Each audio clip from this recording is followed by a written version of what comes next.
This is the GPL Podcast from GopherPuckLive.com.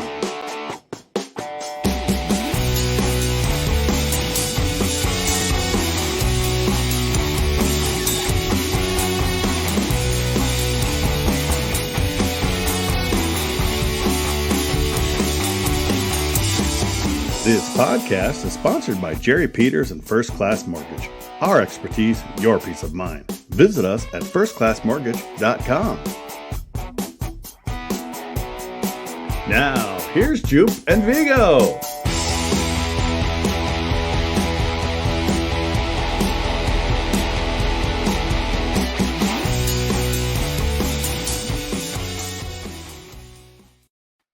Good evening and welcome to the GPL Podcast, episode number 219. Well, good evening, Vigs. How you doing tonight? Good evening. I'm back in the rink like 6 days a week here right now. It's feeling like hockey season, and we got off to a good start with a Gopher sweep.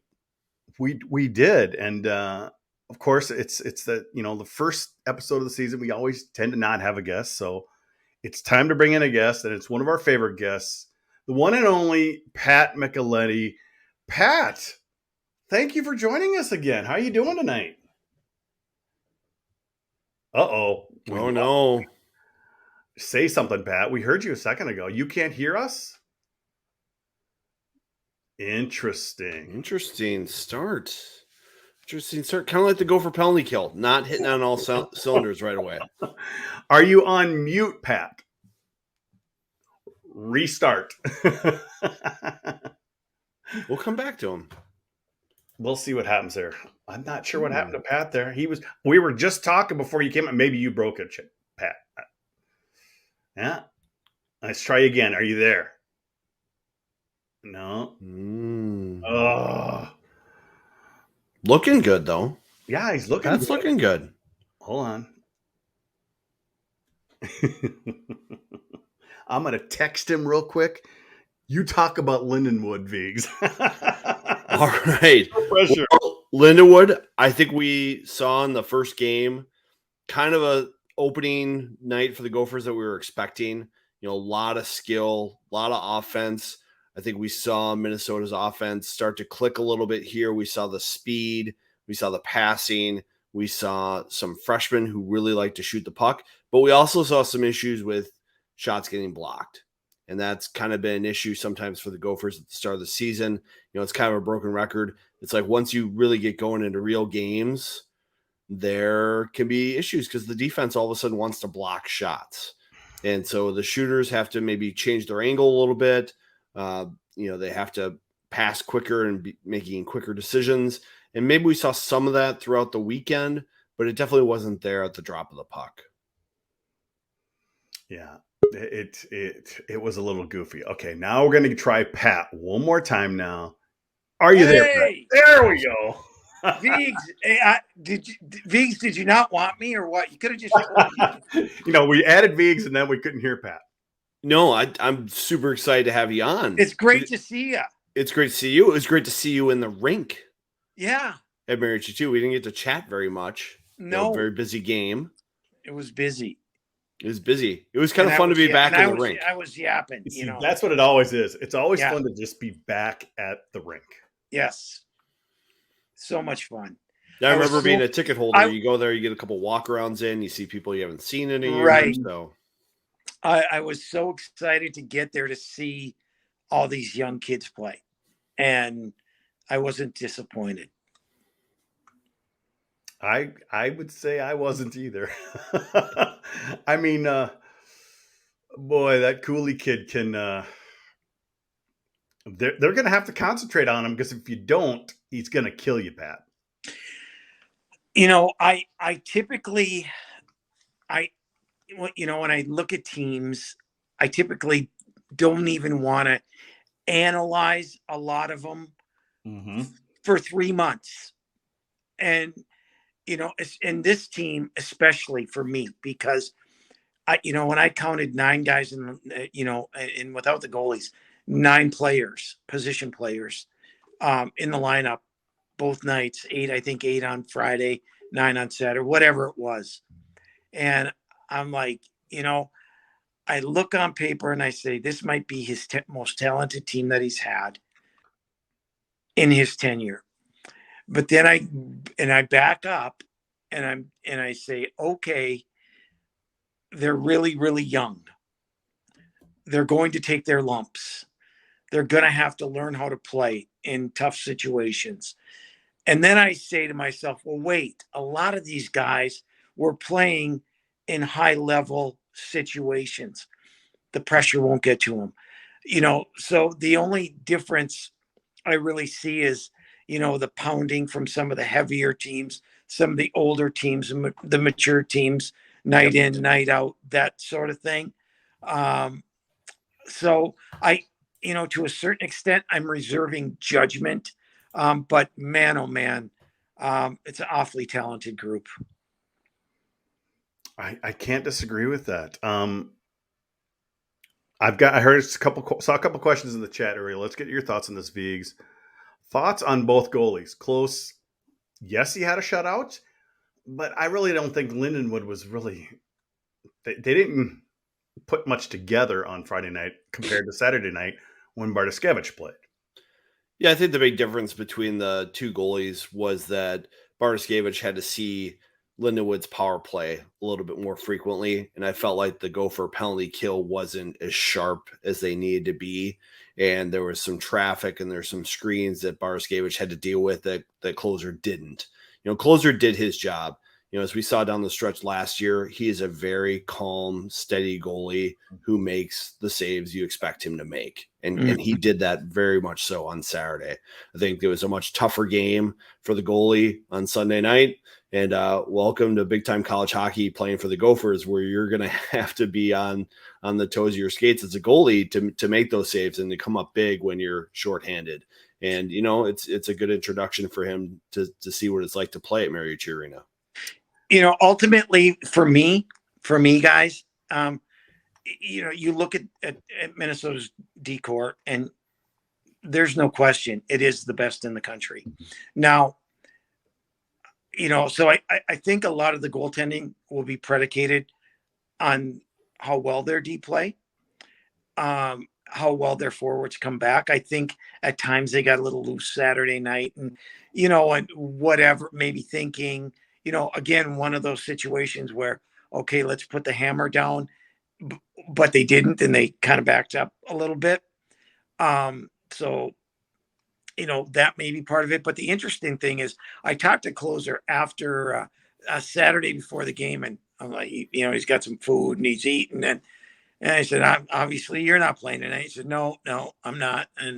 And I asked him, how difficult was it? Because I think there was a stretch where Minnesota outshot him 15-3 or something like that. And he said, I really have to find a way to keep myself in the game. And, because I don't know how good, goalies are weird, right? They're just weird.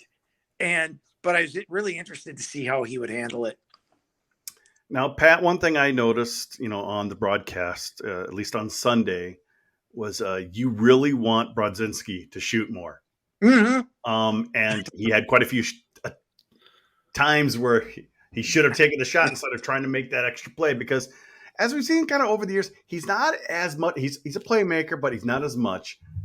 But really, he needs to go to his forte, which is his shot. And he was giving up some, and you sounded a little frustrated on that. Well, it's very interesting because after the game, right? Literally after the game, I get off the broadcast and I'm going to my car and I go down the steps and entering the hallway. And lo and behold, what family is right there? The Brodziak family. And Mike and I, and it go back a long way. And then there he is, up talking to his parents. And his dad grabs him and he says, see this guy? He had blah, blah, blah, blah, blah, blah, blah. Will you shoot the damn puck? And then I said to him, I said that about 100 times on the air. And and listen, I'm not trying to coach him and whatever, but I know the kid's got a heavy shot. I know he knows how to score. I reminded him of his family, and everyone in his family, other than Mike, the defenseman, Michael, the two at St. Cloud were snipers, and he is a sniper. His father was a sniper. They know how to shoot the puck, and I just think that he could really help this team by being a go-to guy. And he came over the blue line, and he's looking to make a play. And you get to the top of the circle, and you're a goal scorer. You got to be thinking, be selfish and shoot the puck. And I hope he does that more. Isn't that what Connor Kurth did Sunday, Viggs? He just came right in the zone, and that's what Connor Kurth did. That's what Brody Lamb did. That's what Strobel did. That's what Snuggerud did. And I asked this about Bob today. I said, hey, you've got a group of freshmen that's not deferring out there. When they have chances to shoot the puck, they're letting it go and they're getting it on net and there's something on it.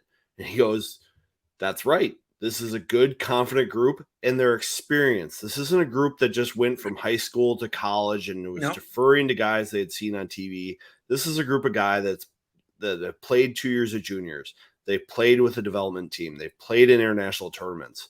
They may not be older, but they are definitely a more experienced freshman group, and it shows. Yep. Let me ask you this, guys. I'm going to bring you back to Friday night. And this is something I have not seen in probably 10, maybe 15 years. A guy go down the right wing, right, and take a slap shot.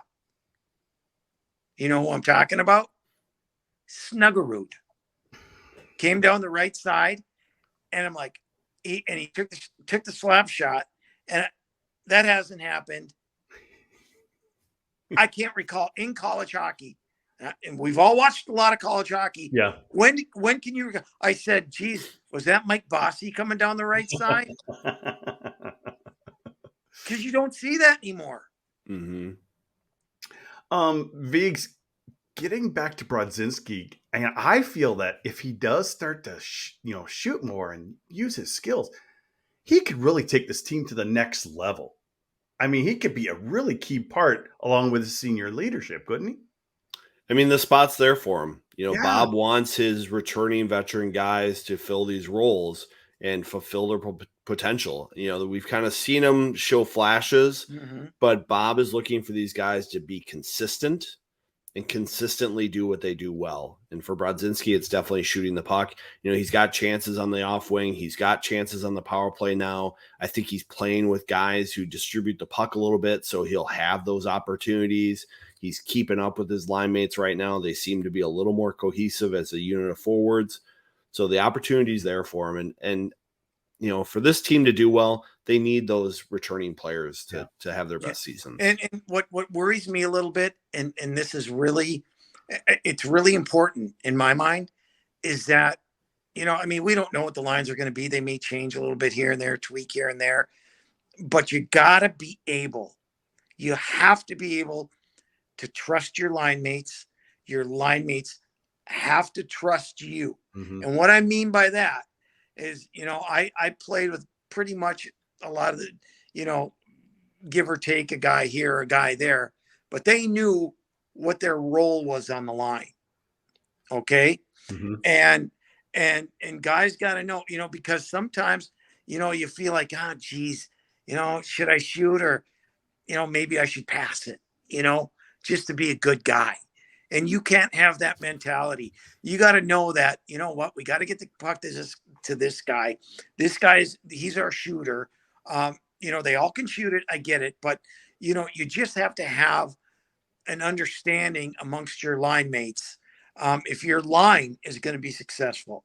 And then if your line is successful, your team is going to be successful. So I think it's really important. And, listen, we're only into 2 games. And so, you got to, that stuff will take care of itself.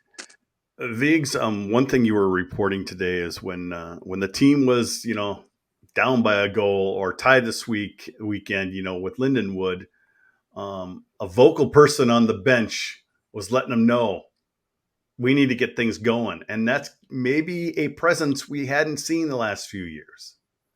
Yeah, I feel like some of the leaders for Minnesota who have worn the C haven't always been that vocal guy. It's been a guy who wants to lead by example, set the tone and show guys the way. I think with Brock Faber, you have a guy who's been a defenseman who's worn the letter for national teams, has been a leader in the rooms for all these groups, and he's confident enough now where he's going to be the voice on the bench. And you want that as a team, good teams, the coaches lead, great teams, the players lead. Well, and I think Brock has that opportunity this year by coming back for this extra year of college hockey. He could be a pro right now, but he's getting that opportunity to be a leader and be a producer right now for the Gophers. It's really interesting. He's one of the most mature kids I've ever been around in college hockey, bar none. One of the most mature. And I think he's learned. I think he's listened. I think he's watched how other leaders lead. And you know what? We're just because you have a letter, half the people who wear a letter don't know what the hell it's for. They don't. I mean, I'm a captain. Okay, I'm a captain. Well, what do I do with it? How do I be? How am I a good captain? And that's being tough, and that's being that guy you go to and pat him on the back. But there's times you got to be tough, and there's it's just some guys aren't good captains, because they don't know how to be a good captain. And sometimes guys are going to get ticked off at you. Sometimes guys are going to come and really seek your advice, and you got to be all sorts of things. And I think he's a perfect guy to lead this team. I gotta say, I agree. Pat, what are you looking forward to the most about this team this year? I mean, we've obviously got a lot of youth, a lot of superstars kind of came in. We've got some guys that came back that are superstars. What are you looking most forward to seeing or happening this year? Well, for me, it's the growth. It really is the growth of and I'm not going to say it scares me. But if there was one concern, and it would be their youth. And even though Vig mentioned it, they, the one difference is a lot of these guys have that experience of playing, at a higher level against better competition, all those been in the tough spots, all that. But again, college is a different animal. It is a real different animal. And they're going to find out this weekend when they play Minnesota State. You look on paper, if the game was played on paper, Minnesota wins easily both nights. That's not the way college hockey works. We know that. Does. You know what? Minnesota State's going to be in their face. They're going to be hitting them. And so it's going to be a good experience for them and should help them grow up faster because they'll say, okay, this is what it's like. This is how I got to play. And so I think it's really good timing that they're playing these guys right now because they'll pick that up in a hurry. But listen, it's all about what forwards are really gonna step up and say gel together too. Yeah, I want it. Give me the puck. I want to be. Listen, Bob. And they haven't even begun to mold their team yet. Bob played 3 power plays on Friday night. 3. Guess what? That's going to be down to 2. Then it's going to be trying to get that first unit out as much as you can. You've got 9 defensemen. 7 dress. I mean, is he going to play 5 at some point? Is he going to play 4 at some point? The guy's fighting for minutes. I love that internal competition. But then you have to answer this question. How are those guys that aren't on the first power play that think they should be on the first power play? How are they going to handle that a different role? Okay. So those are the things that all. Well, it's all about that growth, just like you said. It's all about that growth. maturing. It's everything. And it's all about how you become a team. Mm-hmm. You know, and do you put that ego and put it aside and say, I'm going to do whatever it takes for us to win a national championship. All right, we got a question from MG here. Need Pat's thoughts on Strobel. Loved him on Sunday. Love him. Love him. There you go. Love him because you know what? He knows, he knows his role. He knows he's not Mr. Flashy. He knows he's got to go out and bang. He knows he's got to protect guys. And he is your perfect fourth liner. And he's a great kid. And he's an energy kid. And he can skate. And you know what? He knows he doesn't have to score goals. He doesn't have, and I think he's going to be a kid to keep an eye on all year because he's going to be that energy guy that is really going to be needed when push comes to shove. So, hey, I'm a big fan of his. I'm a really big fan. While we're here, Viggs, your thoughts on Strobel? Did you get a chance to view the game? I know you were a little out with the kids and stuff Sunday. I was able to view the game. I was one of those people who was counting on the Big Ten plus stream. But I did sign up for the 7-day Bally free trial to get the experience of the Bally streaming. So I was able to watch the game. And I agree with Pat. I really like Strobel's energy of the game. You don't need everybody to be a top 6 scorer type, but the guys who are lower in the lineup who might get less ice time need to find a way to impact the game as well. And I thought that Sunday game got a little more physical, and Nyes recognized it, and he started being physical, and Strobel recognized it, and he started being a little bit more physical. And you need players like that because I think that gives you energy on the bench to say, oh, yeah, we got some guys who can knock too. If that's the game you want to play, they'll do that, and they'll take care of that, and they'll send the messages, and then we'll send out Cooley, Snuggerud, and Pitlick, and they'll score some goals, and we'll go on the power play. So you got to have that mix. I remember talking to Strobel right when he committed to Minnesota. It was right after the state tournament. I think he had a great state tournament. And you know what? He was so happy to become a Gopher. Knew it was going to take a couple of years, but he was so happy. And, and then I saw him for the first time in 3 years or whatever. And down in the locker room, and he had a grin from ear to ear, like, I can't believe I'm in this room, and I love that. I love because he embraces it. He embraces what it means to put on the M and be a Gopher. And I freaking love it. Love to hear that, Pat. Love to hear that. Well, before we get into Minnesota State, which is going to be, I'm excited for the series, we need to hear from our sponsor. Hey, Gopher hockey fans. Jerry Peters here with First Class Mortgage. Mortgage rates have gone up in 2022. We've seen it on the news all year long, and many first-time home buyers are asking themselves, can I still afford to buy a home? My question is, can you still afford to rent? The Department of Housing and Urban Development recently came out with their American Home Ownership Survey. It shows that the median renter now pays almost the identical monthly payment as the median homeowner. In fact, over the past 2 years, the national median monthly payment for homeowners has gone up 5.5%, while at the same time it's gone up 10.6% for renters. What does all this mean? It means it's still a really good time to buy a house. And if you're in the market, let me help. My telephone number is 612-940-3291.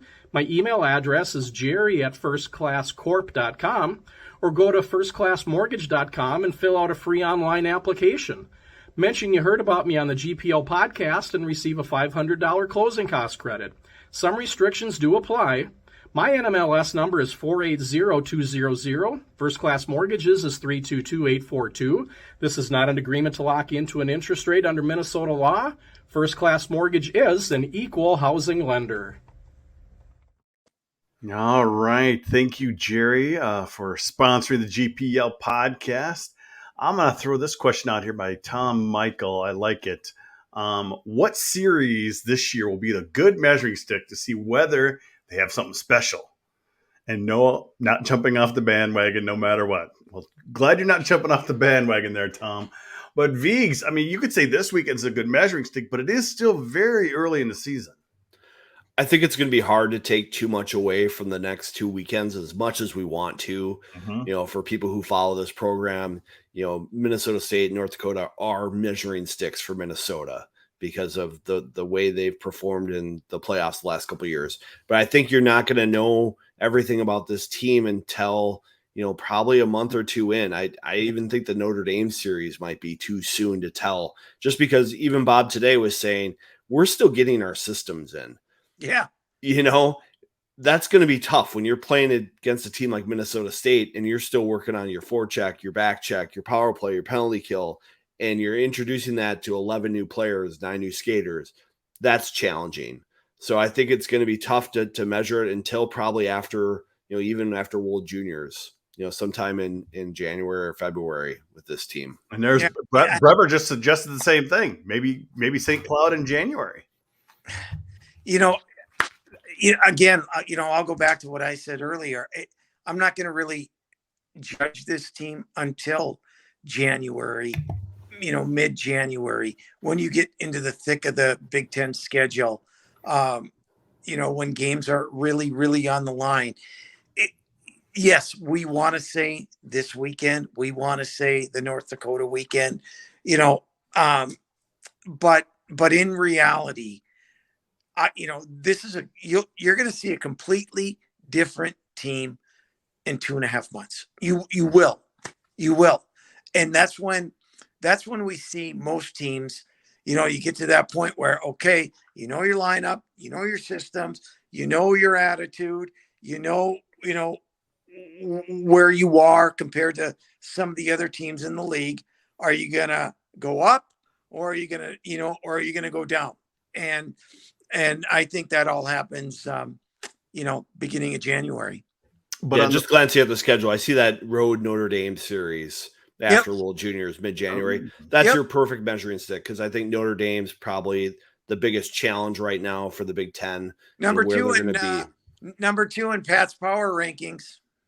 Ooh.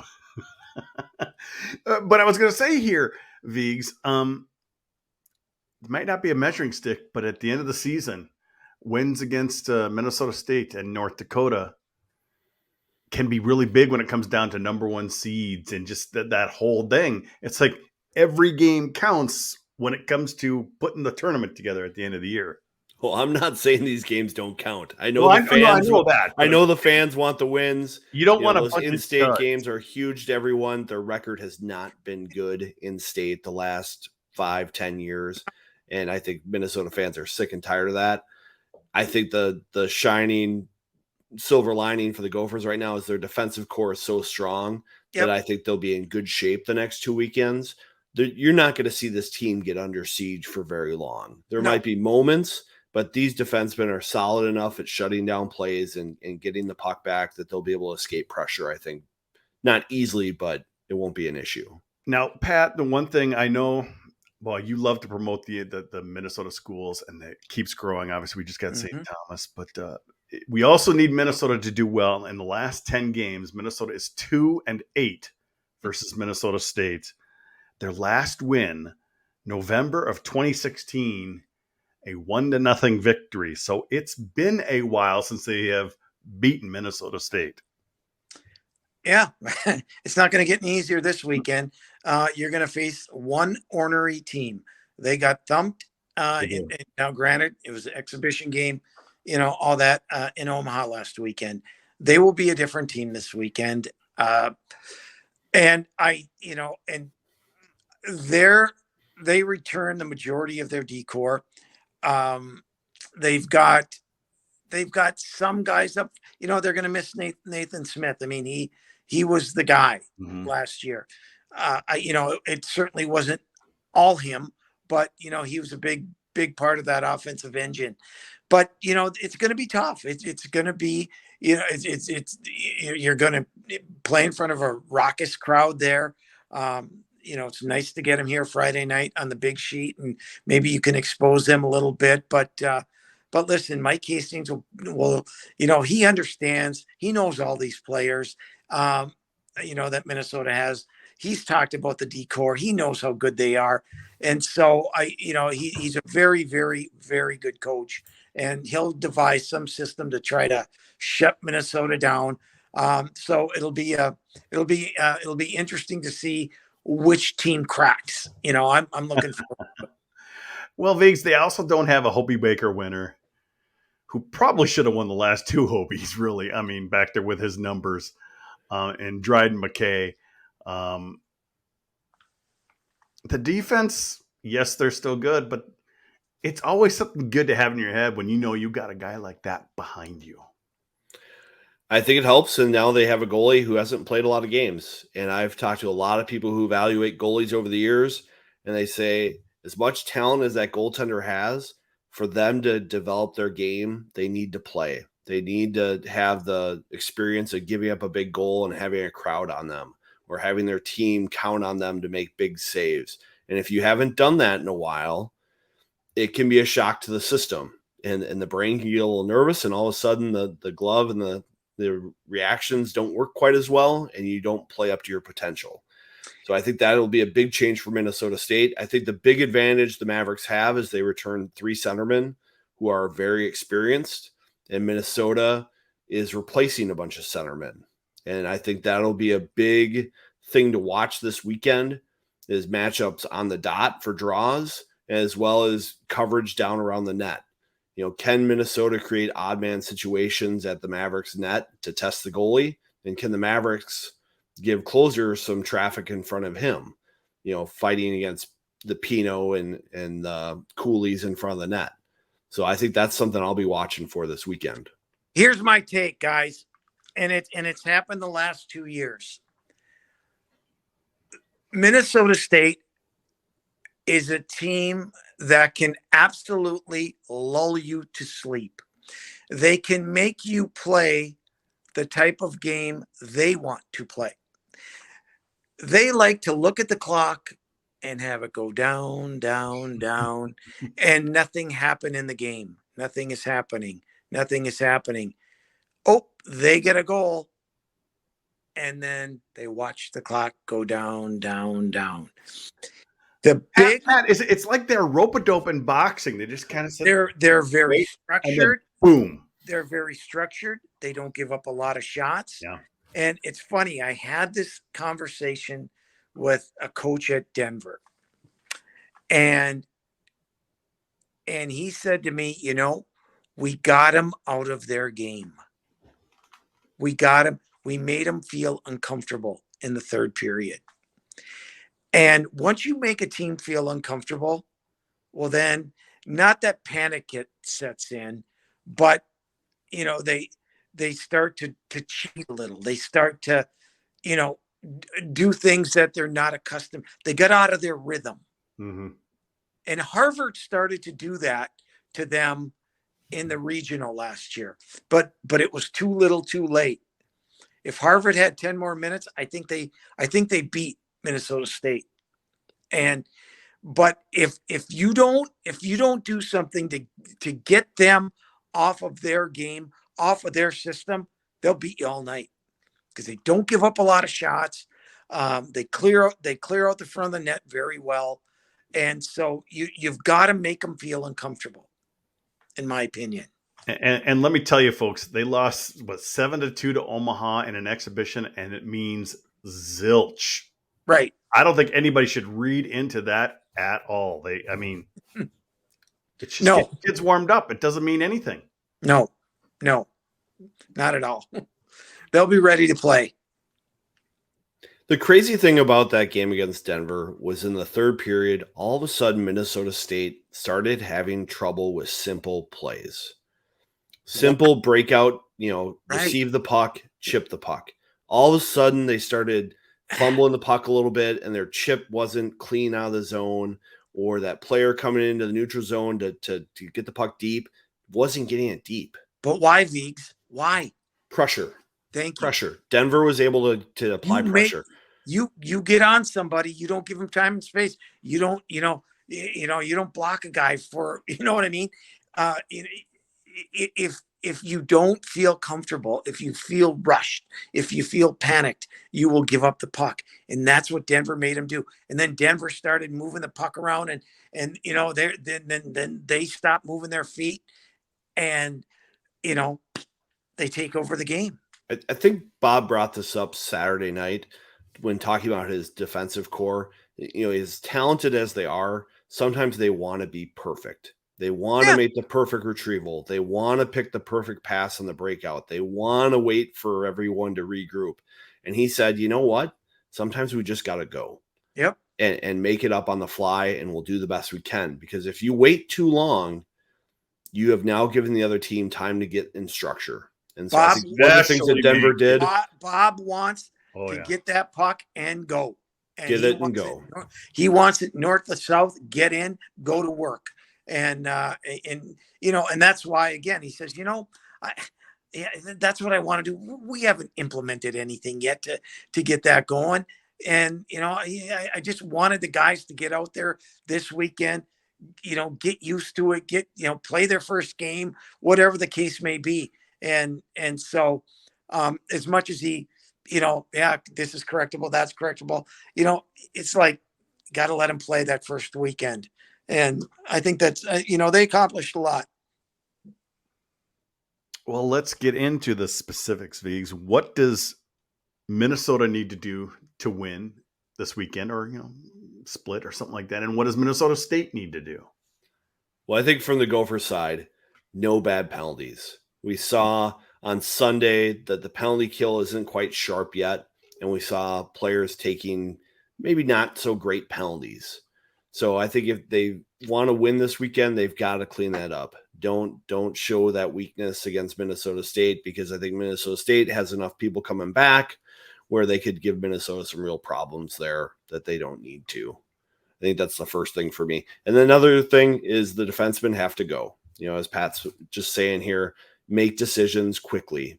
Put some pressure on Minnesota State. Don't wait for everything to be perfect, because it's not going to be perfect. Keep them on their heels. Systems aren't in. Yeah. The players are all new. Everybody's kind of gelling. Bob's talked about how every day the defensemen are playing with different partners, because he wants to play all 7D when he dresses 7. It's not a situation where you play 6 and you got the extra 7th.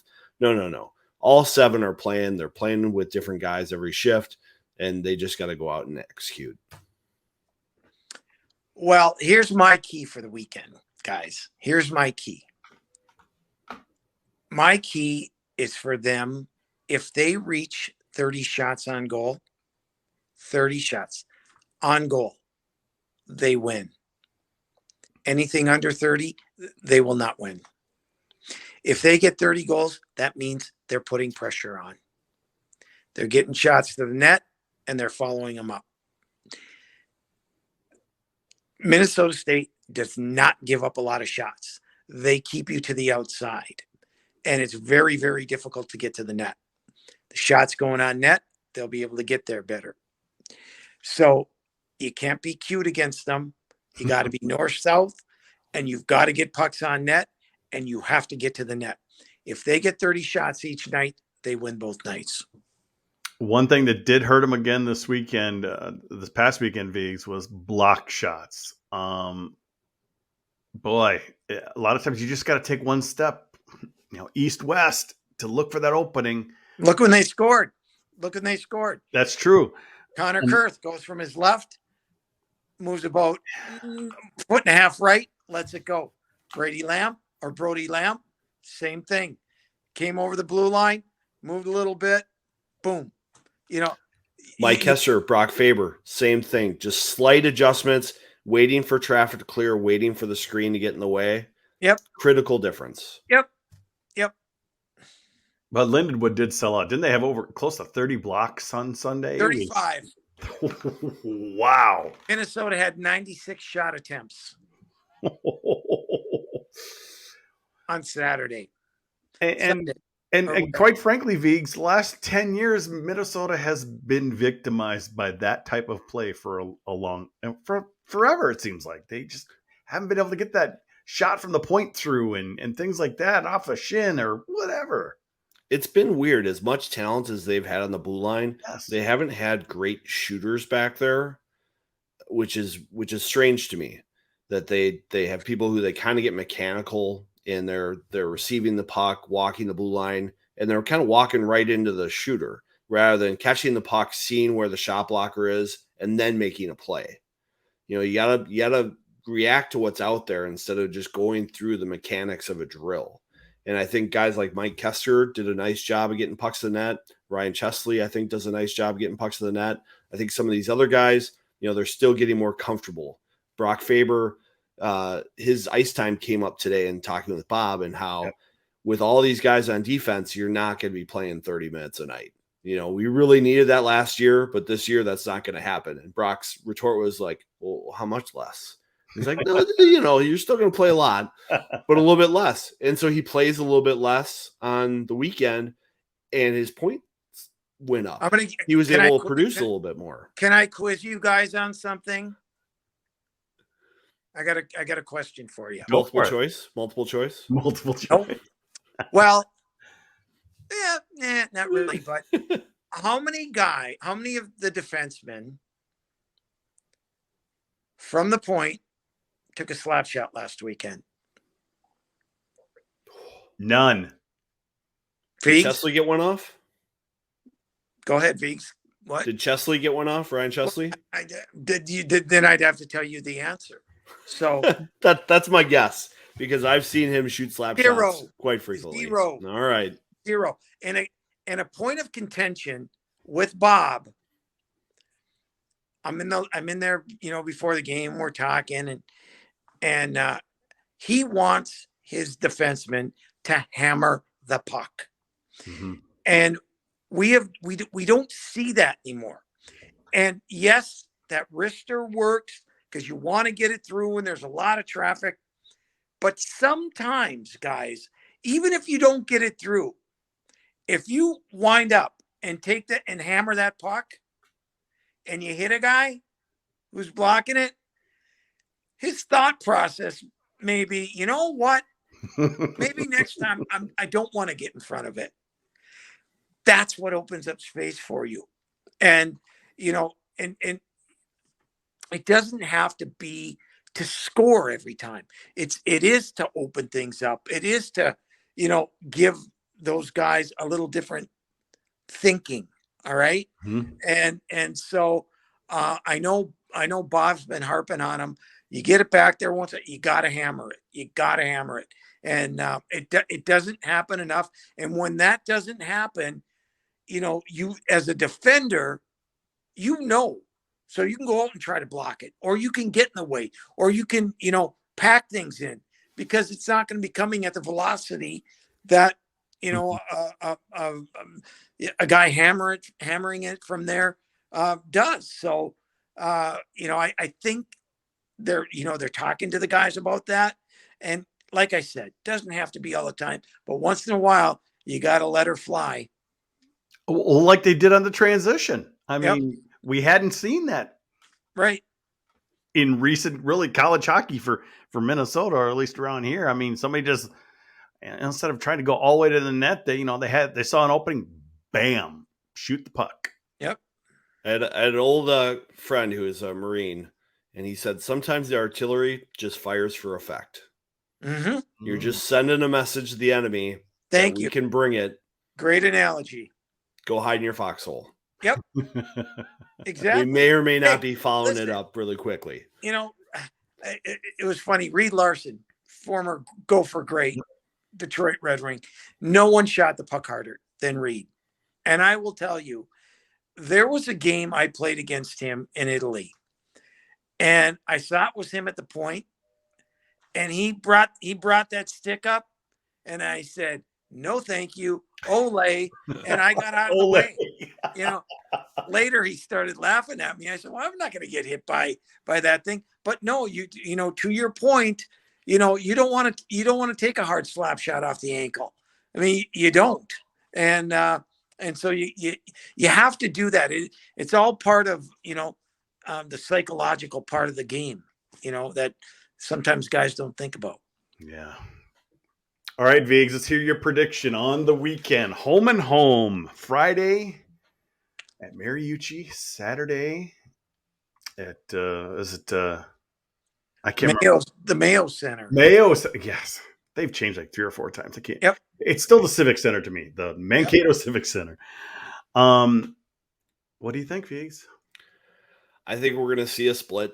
I think the home teams are going to win these games. I think Minnesota's just got too many moving pieces right now to withstand the fire of a road game against Minnesota State and come out with a sweep. Although we did hear Brock Faber say the word sweep on Sunday night in the post game, which was interesting. It shows you where his mindset is. He knows that Minnesota State's ended his year 2 years in a row, so he's got a little extra motivation this weekend, and he's going to be vocally trying to get that sweep to happen. But I will be surprised if it does. I could see a situation where Minnesota maybe takes a couple penalties in that environment and puts them shorthanded on the road. And, the Mavs will be ready to play the Gophers, as every in-state team always is. Mm-hmm. All right, Pat, what are your predictions on the weekend? Well, I think it's going to be a split. I take what Minnesota State did last weekend and throw it away. They will be ready to play. They're still an older team, a mature team, a grizzled team. This is a very, very youthful squad that Minnesota has, more talented. But I think I think Minnesota wins at home, and I think the Mavs win at home also. I think it's going to be a great series. Let's enjoy it. Mavs are the 15th oldest team in the country this year. Gophers second youngest. Yeah. So there's a little bit of a difference there. But guess what? They don't care. Gophers don't care. No excuses. You go out and play hard. I love Faber's attitude that, you don't go to accept anything. You go to win. And both teams are going to try to win. Both teams have a lot of pride. Both teams think they're really good. And we're going to have a hell of a series. And we might see them again in April. How's that? Well, I'm going with 2 5-3 victories by Minnesota. Empty net goal each night. Minnesota's going to sweep. I'm just going with it. I'm on the bandwagon. That's a lot of goals. That's a lot of goals in this series. It is going to be a lot of goals. Mankato's not going to know what hit them. Well, I think if Minnesota gets 30 shots, they get 4 goals. Then you're thinking to my why I think Minnesota could win if they get 30 shots. That means they're going to get 30 shots, right? Each night. I already see. Oh, jeez. Tim Hapke, can't wait for the GPL meltdown of the Gophers don't sweep. No meltdowns. I'm trying to bring the positivity. Too early for meltdowns. Oh, you know Gopher fans, though. I mean, people were freaking out when Lindenwood just scored a goal Sunday. High expectations. Well, and that's why players come to Minnesota. That's why Logan Cooley came to Minnesota. He is not your typical Minnesota recruit. He said, I want to come to a place that's great for my development and a chance to win a national championship. Yep. And that's the same reason Cole Iserman's coming to Minnesota too, is it's the best place for his development and a best place to win a national championship as a young player. A Boston kid coming to play for Minnesota, Pat. Wow. Yeah, that's a great get. That's great recruiting. And, that it's years and years of history about the program. And, good for him. Good. I'm really happy for the kid. While we still have you here, Pat. Yes. What are your thoughts on Wisconsin? What is happening over there? I talked to Tony Granato, I want to say a week and a half ago. And you know what? He's very calm in his demeanor. He thinks they're going to be better. He knows their specialty teams have to be markedly better. And he knew that they were in for a rough ride last year when they lose Holloway, when they lose Caulfield. You go from the best power play in college hockey to the worst. You had guys on the power play last year that never had played the power play. I think at the end of the year they found their mojo a little bit. They almost beat Notre Dame. In the playoffs, took them to 3 games, and so I think parts of their game. I think they still lack a lot of depth. I think their D-core is still an issue. I think Jared Moe has been fine in the nets for them, and so I really don't know where to put Wisconsin this year. I have them in Pat's Power Rankings, which will be coming out this week. I have them at number 6 in finishing 6th in the league, with the caveat that they could jump Penn State. Okay. I don't think they'll be a top 4 team, but I think they'll have enough, to surprise some people. All I care about Vigs this year is that they put another 8-0 drubbing on them. It could happen again. I think there's a big discrepancy between the top 4 teams in the Big Ten this year and the bottom 3. I think there's just a big talent difference right now. The top 4 teams are Minnesota, Notre Dame, Ohio State, Michigan. Wait, say that again. Minnesota, Notre Dame, Ohio State, Michigan. In that order. Did you steal my notes the other night? No, he mentioned this last week too when he was talking about it. Did you? You did. You went and stole my notes, huh? I did while you were talking to everybody at the rink. I just snuck up in the radio booth and grabbed your peek of Pat's Power Rankings. Or maybe you guys are just good hockey minds? No, maybe. Maybe. I don't know. What do you think, Vigs? No, you're right. I have Michigan 4. I have Penn State 5, Wisconsin 6, Michigan State 7. Michigan State. We need Michigan State to get healthy again. It's just, I hope they can do it. Do you know how close I was to putting Notre Dame 1? Oh, listen. They're going to be awfully tough. They're going to be good. Tough. A tough league makes for better teams at the end of the season. 100%. So there you go. Yep. All right, Viggs, you got anything else for us right now? Really liked the way the power play looked this weekend. Okay. I thought Lacombe looked much more comfortable at the top of the point. My sneak Hobie pick. With a guy like Jackson Lacombe, you got to remember he didn't play a lot of defense growing up. So he's needed that time to mature. And I thought he looked really good on that unit with Cooley, Snuggerud, Nyes, and Nelson. I thought that was good. And I also thought Kester looked really good running the top of his unit. I'm not sure who's going to fill out the rest of that second power play yet. It's hard to tell how Huglin's going to look there, how Brodzinski's going to fit in. Are there other young guys like Brody Lamb who could fit in? I thought he had a great opening weekend for the Gophers, which was surprising to me. I know he played on a Green Bay team that wasn't very good, but he still produced points. So you just wonder what his play was going to be like with the Gophers. Early returns, looks like a good fit. Really good. Really good. So I think there's a lot of exciting things to take out of the opening weekend. Agreed. All right. Well, Pat, thanks for joining us again. Hey guys, when I got the call, I was like, wow, I better be back again. Well, of course. If not, I'm going to look for you guys in the You're a regular. Line. You got it? Viggs, you coming on Friday, Viggs? Sure am. I got to make it into a hockey rink every night this week, so let's go. Stay away from my notes. You better protect him better. Thanks, better guys. Protect him better. I appreciate it. Good to see you. All right. Well, that's going to do it for this GPL podcast. Since the team is off next week, we'll be off as well. So tune in 2 weeks as we recap this Minnesota State series and preview the North Dakota series with our guest, Brad Schlossman. For those of you watching live, stay tuned for a bit of overtime. For the rest of you, we'll see you next time on the GPL podcast.